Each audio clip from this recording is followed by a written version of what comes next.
नमस्कार, आप देख रहे हैं F4 टीवी और आपके साथ मैं हूं प्रियंका सिंह। हमारे इस खास बुलेटिन में आप सभी का बेहद स्वागत है। बुलेटिन का आगाज अहम खबर के साथ करेंगे। प्रधानमंत्री नरेंद्र मोदी ने मार्क कार्नी को कनाडा का प्रधानमंत्री चुने जाने पर बधाई दी है। प्रधानमंत्री मोदी ने कहा कि भारत और कनाडा साझा लोकतांत्रिक मूल्यों, कानून के शासन के प्रति दृढ़ प्रतिबद्धता और दोनों देशों के लोगों के बीच जीवंत संबंधों से बंधे हुए हैं। उन्होंने कहा कि मैं भारत और कनाडा के बीच साझेदारी को और भी मजबूत करने और हमारे लोगों के लिए अधिक अवसर खोलने के लिए आपके साथ काम करने के लिए उत्सुक हूं। मोदी का ये संदेश दर्शाता है कि दोनों देशों के बीच सहयोग का दायरा बढ़ाने के लिए वे प्रतिबद्ध है। इससे ये स्पष्ट होता है कि प्रधानमंत्री मोदी का ध्यान भारत और कनाडा के रिश्तों को और गहरा बनाने पर है, ताकि दोनों देशों के नागरिकों के लिए नए अवसर की संभावना बन सके।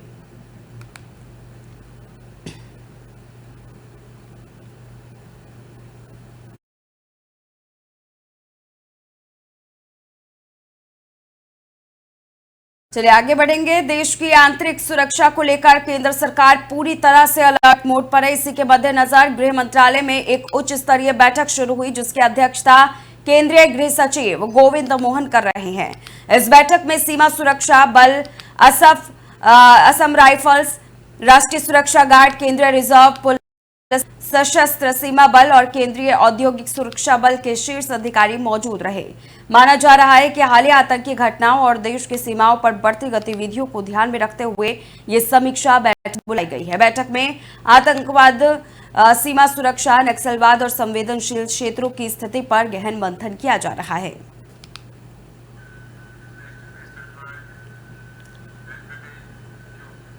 तो वहीं गुजरात के अहमदाबाद में चंदौला झील के पास बसे अवैध बस्तियों पर बड़ी कार्रवाई की गई है। अहमदाबाद नगर निगम की इस बड़ी कार्रवाई के बाद मुख्यमंत्री भूपेंद्र पटेल ने एक आपात बैठक बुलाई और हालात की समीक्षा की।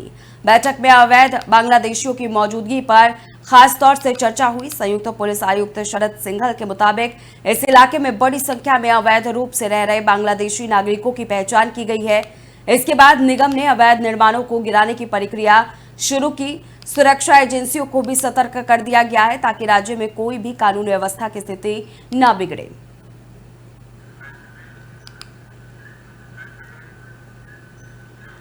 रुख अब गाजियाबाद की ओर करेंगे। एक मुस्लिम युवती ने सनातन धर्म को अपनाकर नया जीवन शुरू किया है। हिंदू रक्षा दल के सहयोग से और संगठन के अध्यक्ष पिंकी चौधरी की उपस्थिति में इस युवती का धर्मांतरण संस्कार विधि पूर्वक कराया गया। धर्मांतरण के बाद युवती ने अपना नाम नेहा खान से बदलकर नेहा शर्मा रख लिया है। नेहा शर्मा ने बताया कि कश्मीर के पहलगाम में हुए आतंकवादी हमले ने उसे गहरे तक झकझोर कर रख दिया है। उसने कहा कि जब मैंने देखा कि आतंकियों ने हिंदुओं की पहचान पूछकर उन्हें मौत के घाट उतारा, तो मुझे ये एहसास हुआ कि मुस्लिम धर्म अब आतंकवाद का गढ़ बन चुका है। इस अनुभव के बाद उसने सनातन धर्म अपनाने का निर्णय लिया। धार्मिक रीति रिवाजों के मुताबिक हुए धर्मांतरण संस्कार में नेहा शर्मा ने पिंकी चौधरी को रक्षा सूत्र बांधकर उनसे अपनी रक्षा का संकल्प भी लिया। युवती ने गर्व से कहा, अब मैं सनातन धर्म की बेटी कहलाऊंगी। हिंदू रक्षा दल के अध्यक्ष पिंकी चौधरी ने इस पूरे घटनाक्रम को घर वापसी बताया और कहा कि संगठन की ओर से ऐसे लोगों का स्वागत किया जाएगा जो स्वेच्छा से सनातन धर्म को अपनाना चाहते हैं।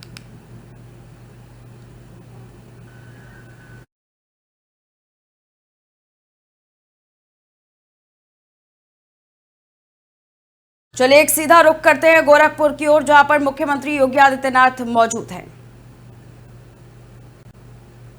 हर एक कार्य को वोट की निगाहों से देखते थे और इसीलिए उन्होंने जो दुर्गति की प्रदेश की भी और देश की भी, वो सबके सामने है। बहनों और भाइयों, ये वही लोग हैं जब सत्ता में थे तब कुछ नहीं कर पाए,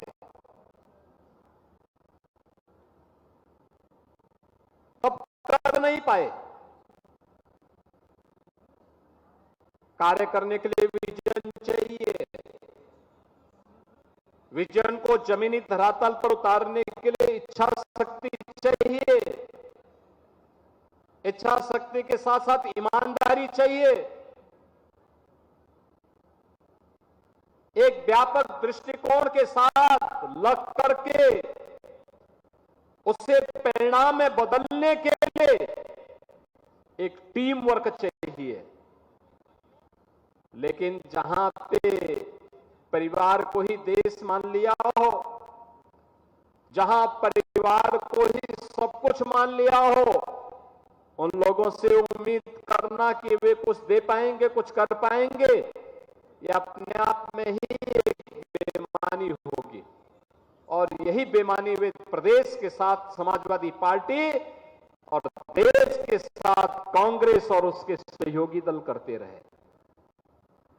ये लोग यही कार्य करते रहे। इसी का परिणाम था। एक बरसात होती थी, पूरा सिटी जलमग्न होता था। शहर में मच्छरों की बौछार थी, गंदगी का अंबार था। इंसेफ्लाइटिस की बीमारी 15 जून के बाद प्रत्येक घर को एक दहशत के माहौल में जीने के लिए मजबूर करती थी। लेकिन आज एक गार्बेज ट्रांसफर स्टेशन की स्थापना हो रही है। आज सॉलिड वेस्ट मैनेजमेंट के लिए और लिक्विड वेस्ट मैनेजमेंट के लिए बेहतरीन प्रयास हो रहे हैं। नेचुरल पद्धति से भी प्रोसेसिंग की कार्रवाई हो सकती है। शुद्धिकरण के कार्यक्रम को हम आगे बढ़ा सकते हैं। गोरखपुर आज उसका एक मॉडल बना है और उसी मॉडल के क्रम में आज यहां पर मुझे इस कार्यक्रम के लोकार्पण कार्यक्रम में यहां पर आना पड़ा है, जहां पर आपने देखा होगा। मैं चाहूंगा पार्षद गण भी देखें और अन्य लोग भी जाकर के देखें कि जो कूड़ा आपके घर का है, उस कूड़े को कैसे उपयोगी करके, कैसे उसको यहां पे ला करके उसको उपयोगी बनाया जा रहा है और सिटी को सुंदर और स्वच्छ बनाया जा रहा है। यह एक कार्यक्रम यहां पर हो रहा है। दूसरा, सिटी जल जमाव से मुक्त हो। गुड़धया नाले के निर्माण का कार्य युद्ध स्तर पर चल रहा है। पिछले दिनों मैंने भी निरीक्षण किया था। आप देखिए, जिस दिन ये कार्य पूरा हो जाएगा, मैं धन्यवाद दूंगा उन लोगों को जिन लोगों के मकान आए, लेकिन उन लोगों ने इसमें सहयोग किया और आज नाला का कार्य पूरा हो रहा है। आने जाने के लिए भी मार्ग मिलेगा, स्वच्छ वातावरण भी मिलेगा। जो लोग गुड़दहा नाला के अगल बगल निवास करते हैं, उनका जीवन भी अब एक अच्छा जीवन आप उसको मान सकते हैं कि अच्छी स्थिति में उनको रहने के लिए अवसर मिलेगा। अच्छे गार्डन वहां विकसित हो पाएंगे। और बरसात कितनी भी बड़ी होगी,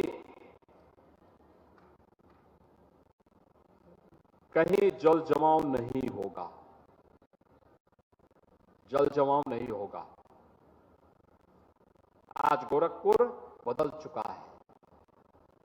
जो भी आता है अभिभूत होकर के जाता है, अभिभूत होकर के जाता है। आपने देखा होगा, रवि किशन को इस कार्यक्रम में आना था, लेकिन फिल्मों में कहीं फिल्म करने में व्यस्त नहीं लगता है, नहीं आए। तो गोरखपुर से मुख्यमंत्री योगी आदित्यनाथ को आप सुन रहे थे। लगातार गोरखपुर के तमाम विकास कार्यों को लेकर के बड़े बयान मुख्यमंत्री योगी आदित्यनाथ देते हुए नजर आए। चलिए रुक कर लेते हैं खबरों की ओर, दिल्ली की तरफ, जहां पर शाही जामा मस्जिद संभल की प्रबंधन समिति द्वारा दायर आवेदन पर सुप्रीम कोर्ट ने 2 सप्ताह के बाद सुनवाई स्थगित कर दी है। इस मामले में मस्जिद के प्रवेश द्वार के पास स्थित निजी कुएं के संबंध में यथास्थिति बनाए रखने को कहा गया है। सुप्रीम कोर्ट ने समिति से उत्तर प्रदेश के अधिकारियों द्वारा दायर स्थिति रिपोर्ट पर अपना जवाब दाखिल करने को कहा है। वरिष्ठ यहां पर अधिकारी की तरफ से अगर बताएं तो उन्होंने कहा है कि यूपी सरकार ने स्थिति रिपोर्ट दाखिल की, जिसमें स्पष्ट किया गया कि यह कथित कुआं मस्जिद के परिसर के बाहर स्थित है और इसमें पहले हिंदू भक्त पूजा करते थे, जो हाल ही में बंद कर दी गई थी। राज्य सरकार का यह भी मानना है कि कुएं में पूजा फिर से शुरू होनी चाहिए। इस मामले पर 2 सप्ताह के बाद सुनवाई की जाएगी और सुप्रीम कोर्ट ने मस्जिद प्रबंधन समिति को अपना जवाब दाखिल करने का निर्देश भी दिया है।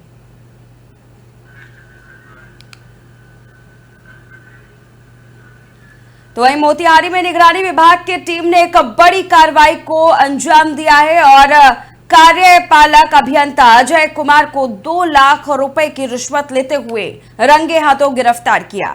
यह कार्रवाई पंचायती सरकार भवन के निर्माण से जुड़ी एक रिश्वत की मांग को लेकर की गई। निगरानी विभाग को ठेकेदार संतोष यादव ने शिकायत दर्ज कराई थी, जिसमें बताया गया था कि कार्यपालक अभियंता ने पंचायत सरकार भवन के 60 लाख रुपए के पहले किस्त में 3 लाख रुपए की रिश्वत मांगी थी। इस मामले में मोतिहारी के राजा बाजार स्थित कार्यपालक अभियंता के आवास पर निगरानी विभाग ने सुबह सुबह रेड की, जिसमें टीम ने अभियंता को रंगे हाथों पकड़ लिया। ये रेड निगरानी डीसीपी श्याम बाबू प्रसाद के नेतृत्व में की गई और ये मामला कल्याणपुर के सिसवा बरार के मंगलपुर पंचायत सरकार भवन से जुड़ा हुआ है।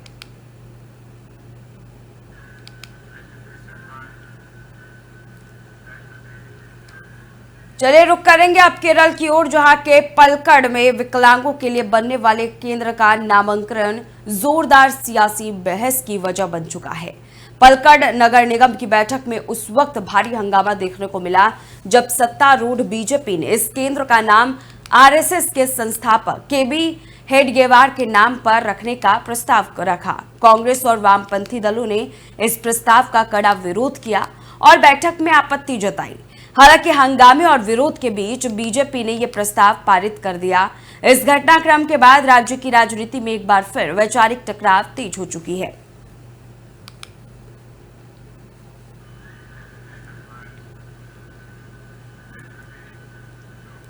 तो वहीं राजस्थान की राजधानी जयपुर में आज मुख्यमंत्री भजनलाल शर्मा और केंद्रीय मंत्री मनोहर लाल खट्टर की अगुवाई में ऊर्जा विभाग और शहरी विकास विभाग की राज्य स्तरीय समीक्षा बैठक हुई। यह बैठक मुख्यमंत्री आवास पर आयोजित की गई, जहां प्रदेश की बुनियादी विकास परियोजनाओं, शहरी व्यवस्थाओं और ऊर्जा आपूर्ति को लेकर विस्तार से चर्चा हुई। बैठक में विभागीय अधिकारियों से जमीनी रिपोर्ट मांगी गई और योजनाओं के प्रभावी क्रियान्वयन पर जोर दिया गया। मुख्यमंत्री ने साफ कहा है कि जनता को समय पर सुविधाएं मिले, इसके लिए जवाबदेही तय की जाएगी। वहीं केंद्रीय मंत्री खट्टर ने भी राज्य और केंद्र के समन्वय से विकास कार्यों को गति देने की बात कही।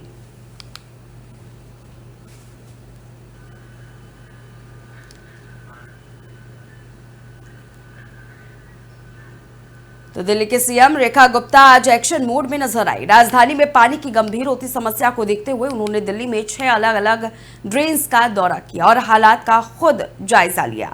इसी के साथ ही उन्होंने हैदरपुर वाटर ट्रीटमेंट प्लांट का भी निरीक्षण किया। सीएम रेखा गुप्ता ने साफ कहा है कि दिल्ली की जनता को पानी की कमी से जूझना नहीं पड़ेगा।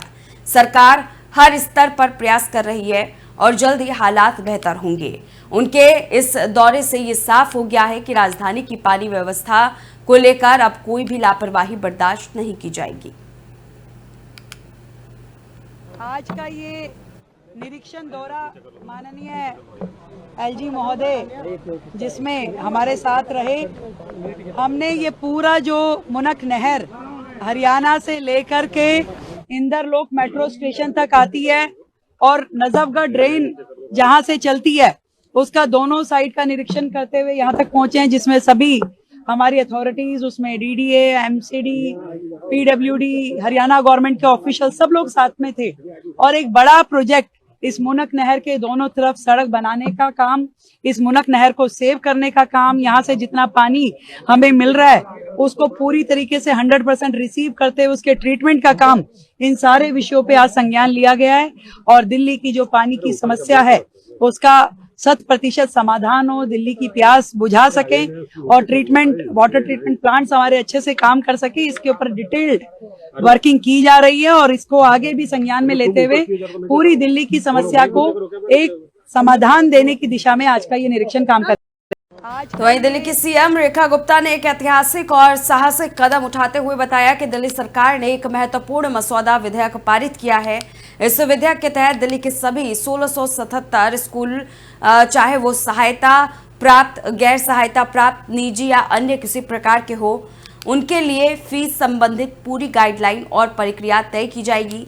सीएम रेखा गुप्ता ने कहा कि आज कैबिनेट ने इस विधेयक को पारित किया है जो शिक्षा क्षेत्र में पारदर्शिता लाएगा। ये एक बड़ा कदम है जो इतिहास में पहली बार दिल्ली सरकार द्वारा उठाया गया है और ये पूरी तरह से त्रुटि रहित रहेगी। ये विधेयक दिल्ली के स्कूलों के फीस निर्धारण प्रक्रिया को पारदर्शी बनाएगा और अभिभावकों को किसी भी प्रकार की अनावश्यक परेशानियों से बचाएगा।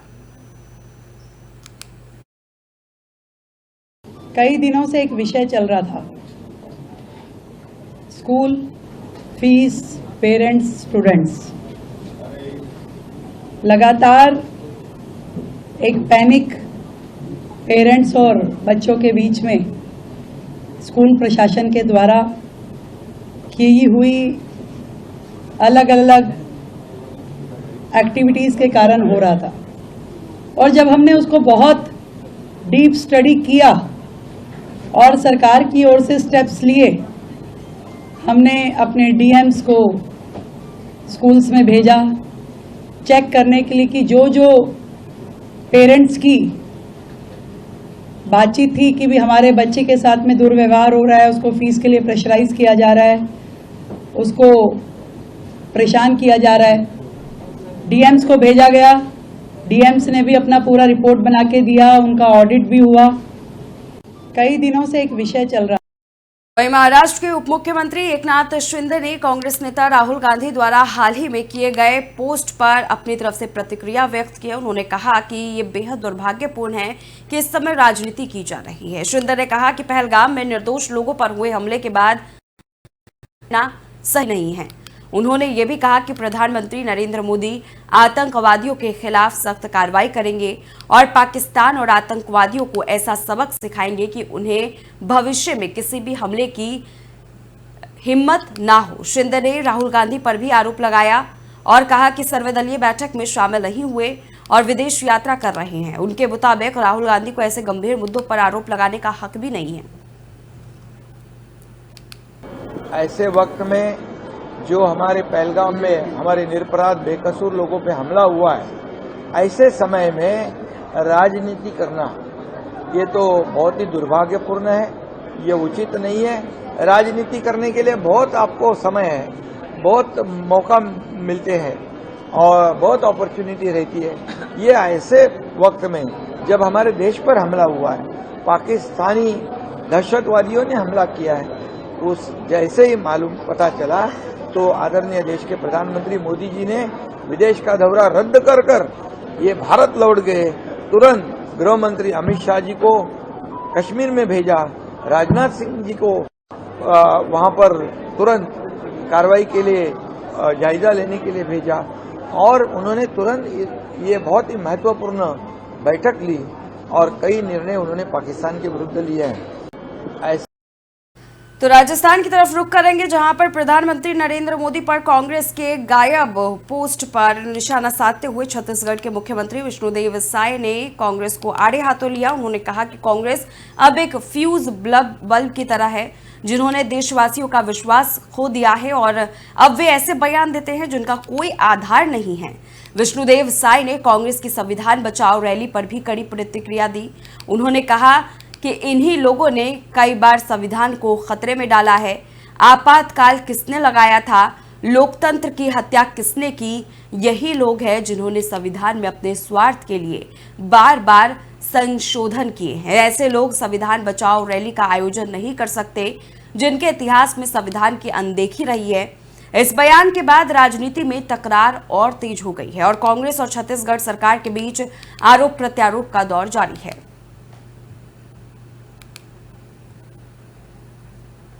उनको चेयर करना था तो बैठे थे राजनाथ सिंह। इसके अलावा सर एक फोटो वायरल करी है उन्होंने इंस्टाग्राम पर, सर कटे हुए, और मोदी जी के बारे में लिखा है कि मौके से गायब हुए। अब देखिए, कांग्रेस फ्यूज बल्ब हैं, अब देश से पूरे जनता का विश्वास खो चुके हैं और इसीलिए ये लोग कुछ भी बोलते हैं जिसका कोई सिर पैर नहीं होता।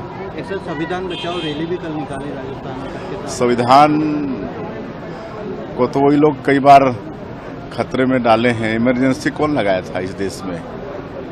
लोकतंत्र की हत्या हुई थी, जितने भी गैर कांग्रेसी सबको जेल में डाल दिए थे, तो संविधान की तो हत्या उन्होंने की थी ना।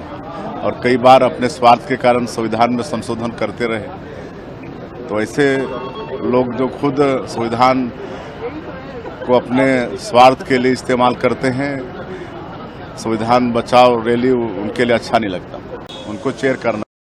तो वहीं तमिलनाडु के मदुरै स्थित ऐतिहासिक अरुमेगुर मीनाक्षी सुंदरेश्वर मंदिर में आज चिथिरई उत्सव का पारंपरिक ध्वजारोहण समारोह संपन्न हुआ। इस आयोजन में बड़ी संख्या में श्रद्धालु शामिल हुए और मंदिर प्रांगण में भक्ति भाव और उल्लास का अद्भुत संगम देखने को मिला। चिथिरई महोत्सव तमिल संस्कृति का एक प्रमुख धार्मिक और सांस्कृतिक आयोजन है, जिसकी शुरुआत हर साल मंदिर के ध्वज फहराने से होती है। जैसे ही ध्वज आकाश की ओर लहराया जाता है, श्रद्धालुओं के बीच उत्साह की लहर दौड़ गई और पूरा वातावरण भक्ति रस में सराबोर हो गया।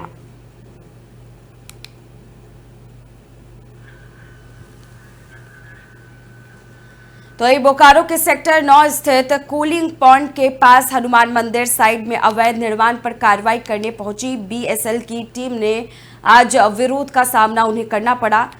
आपको बताते हुए चले कि टीए विभाग के डीजीएम आर शेखावत के नेतृत्व में टीम जैसे ही मौके पर पहुंची, वहां मौजूद स्थानीय लोगों ने विरोध शुरू कर दिया।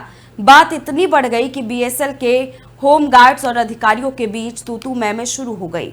डीजीएम शेखावत ने कहा कि जब तक जिला प्रशासन और पुलिस का साथ नहीं मिलेगा, तब तक इस अतिक्रमण को हटाना मुश्किल है। स्थानीय लोगों का तर्क है कि निर्माण पहले से हो रहा है और यदि आज हटाया गया तो वो कल फिर से शुरू कर देंगे। अतिक्रमण के इस मसले ने एक बार फिर प्रशासन और स्थानीय प्रबंधन की तालमेल की कमी को उजागर कर दिया है।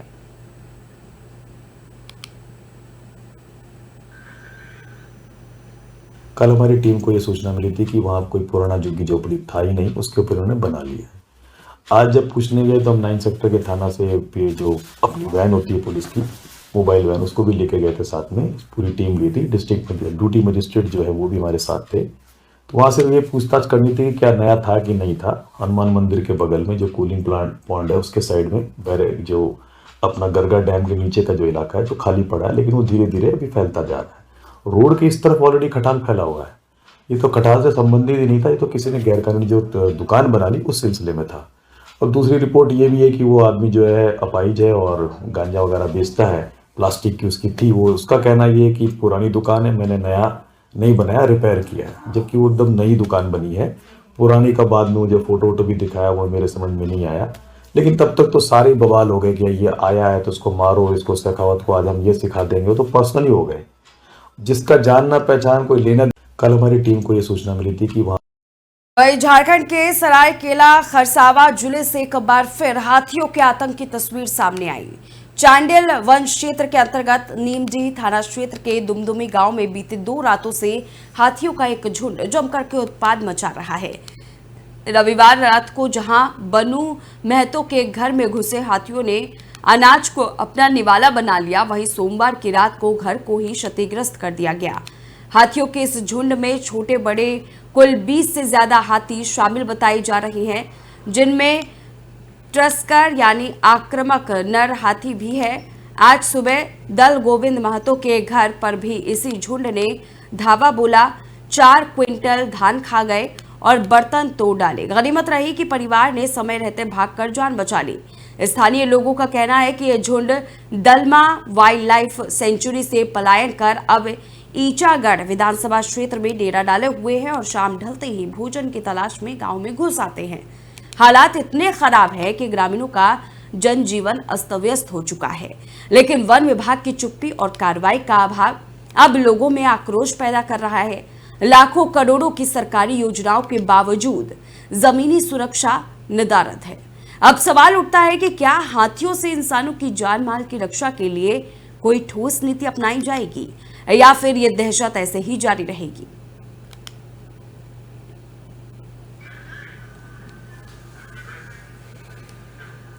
चलिए रुक करेंगे धनबाद की ओर, जहां से खबर सामने आ रही है। प्रेरणादायक ये खबर है। आपको बताते हुए चले कि आईआईटी आईएसएम धनबाद के छात्रों को इस बार प्लेसमेंट में जबरदस्त सफलता मिल रही है। अप्रैल महीने तक संस्थान के कुल 1025 छात्रों को आकर्षक पैकेज के साथ जॉब ऑफर मिल चुका है। सबसे खास बात यह है कि मिनरल एंड मेटलर्जिकल इंजीनियरिंग विभाग के छात्र सौरभ शक्ति को अमेजन जापान की ओर से करीब 1.26 करोड़ रुपए का सालाना पैकेज मिला है, जो संस्थान के इतिहास में अब तक का सबसे ऊंचा प्लेसमेंट रहा। और इन आंकड़ों को देख करके आप अंदाजा लगा सकते हैं कि छात्रों की ओर से किस कदर मेहनत की गई है और कामयाबी का रास्ता यहां पर छात्रों के लिए खुल चुका है।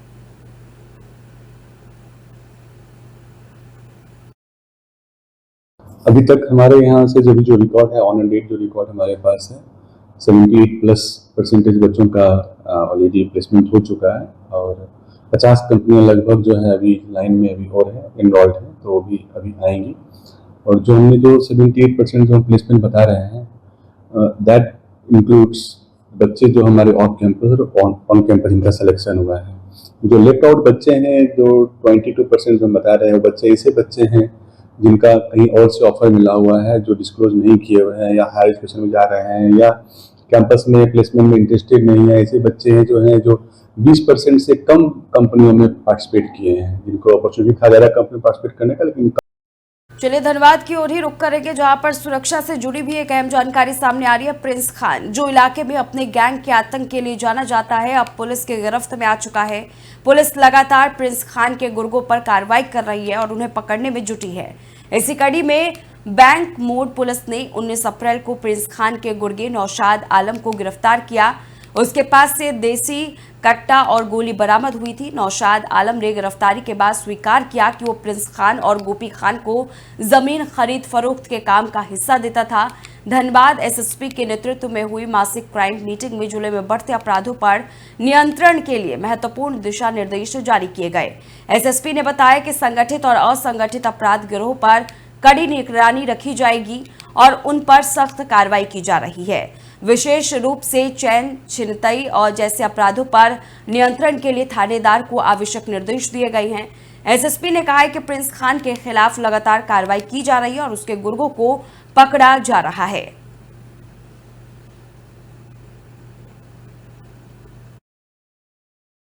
मार्च महीने का क्राइम मीटिंग यहाँ पे पुलिस ऑफिस का कॉन्फ्रेंस हॉल में किया। यहाँ पे सिटी एसपी, ग्रामीण एसपी के साथ साथ तमाम इंस्पेक्टर लोग और थाना प्रभारी लोग उपस्थित रहा। उसका हम लोग अवलोकन किया। कुछ थाना प्रभारी जैसे तोपचाची का थाना प्रभारी, जोड़ा पोखर का थाना प्रभारी, पंचायत, ऐसे कुछ थाना प्रभारी लोग जो अच्छा काम किया है उन लोगों को रिवार्ड दिया गया। और अगला 1 महीने में हम लोगों को क्या क्या काम करना है, कौन फील्ड में काम करना है, उसमें सबको दिशा निर्देश दिया। केसेस आज के दिन में जो कोर्ट में चल रहा है, उसमें जहाँ जहाँ हम लोगों को विटनेस को कोर्ट के समक्ष उपस्थित करवाना है और अक्यूज को उपस्थित करवाना है, वो सब पे हमें हम लोग चर्चा किया। अभी हाईकोर्ट पुराना जितना केस है वो सबका डिस्पोजल कर रहे हैं, उस पर अभी हम लोग काम कर रहे हैं। उसमें थाना के लेवल पे जो सहयोग जज लोगों को करना है वो करने का निर्देश दिया गया। धनबाद एक माइनिंग एरिया होने के चलते यहाँ पे क्या होता है, कहीं जहाँ पर गाँव रहा है आज के दिन में वो माइन है। तो फिलहाल इस खास बुलेटिन में बस इतना ही। रुकेंगे एक छोटे से ब्रेक के लिए। ब्रेक के उस पार खबरों का सिलसिला जारी है।